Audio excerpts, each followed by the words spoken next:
In a previous video I asked about some references in this book, the Mandorla and Tao, concerning how joining a guild could set you free, and I think I found the answer. It turns out that some of the first guilds that existed were actually religious guilds. So they were for people who'd taken religious orders or had jobs connected to the church.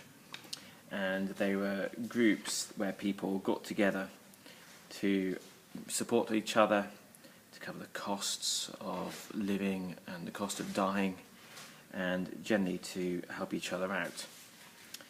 If you look at some of the minutes of these guilds, which seem to be dotted all over the country, I mean, there were 30 alone in Norwich, for example, and 10 in King's Lynn, what was known as Lynn then. They say you've got to make sure you behave and don't drink too much, and I always think in a society where you have to say that, then that's obviously happened at some point. But if we're looking in the 1300s, then you can see these guilds are mostly clergymen, or at least run by clergymen, and they have funds for good works and for supporting the poor. And I believe the reason that you become free from joining a guild later on is because if you joined a monastery or the priesthood, your vows to God would override those to your Lord.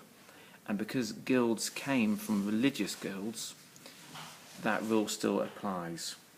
Later on, I'm actually going to visit some of these places where the guilds existed, because there were some very powerful, very colourful ones, like the Guild of St George in Norwich that have a big snapdragon, and the Fellowship of the Rosary in Cambridge.